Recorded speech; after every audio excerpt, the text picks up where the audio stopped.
This first piece is like kind of an essay I wrote when I realized that the way I show affection to the people I love is similar to how my parents showed affection to me, and it's called Inherited Traits.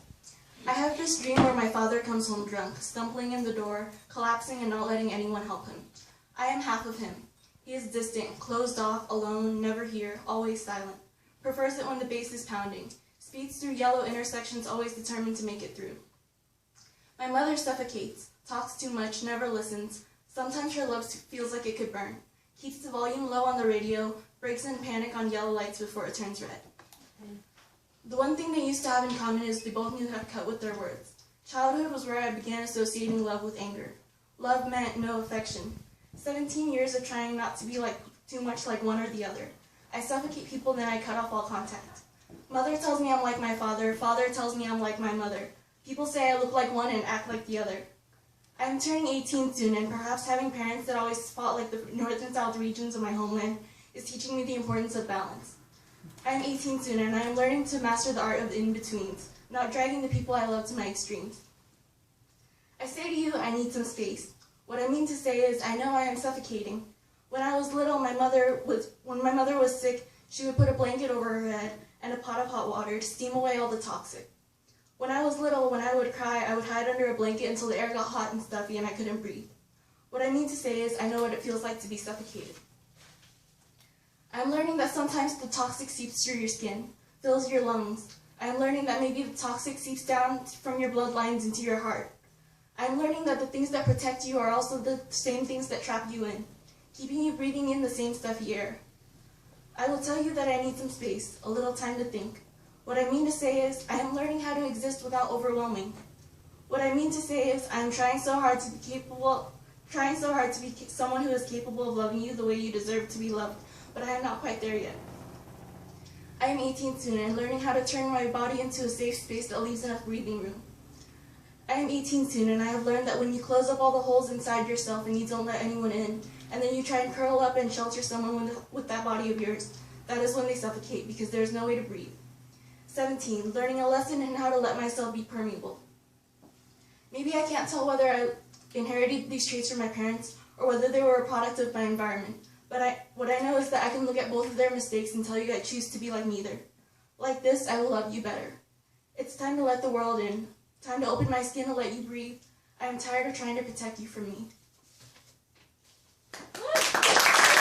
Street and have trouble leaving my house on the same day that I'm looking at the price of a plane ticket to Chicago, the price of a train ticket to San Francisco. I'm realizing that we have trouble accepting how human it is to be human. We do not forgive ourselves for how much we feel. We get angry at ourselves for being hurt, angry at ourselves for needing love or attention, as if it is a shame to have any sort of imperfection at all. I feel like a bad human sometimes, and I don't know what that means. I think it just means on some days I'm really bad at existing. I forget to feed myself, I have trouble getting to sleep, and sometimes I even forget how to breathe, how to take a deep breath, how to relax in the face of panic. We need to begin reminding ourselves that some days being a human means feeling so much inside of you that you need to shut the whole world out, otherwise it's all too much.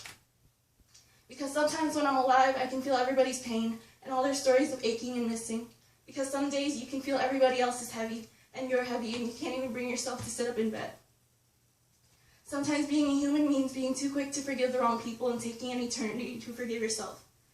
Sometimes being a human is feeling lost because you have no idea what to do and you have no idea who you are.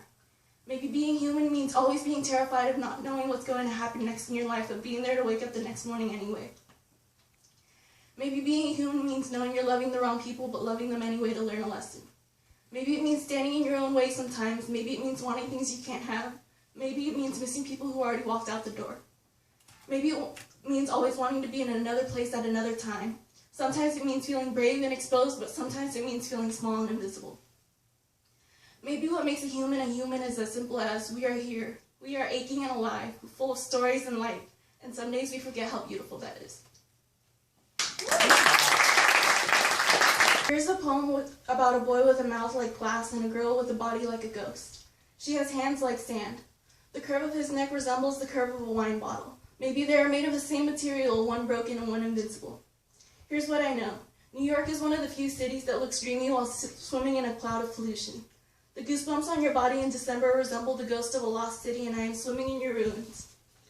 Home is not a place, and it has no address. It has ears and a shoulder, and most days that's good enough. Home changes locations as much as I do. I feel lost, but sometimes we find each other. I'm using the word ghost in too many of my poems because that is the only way I know how to tell you that I am here but not really here.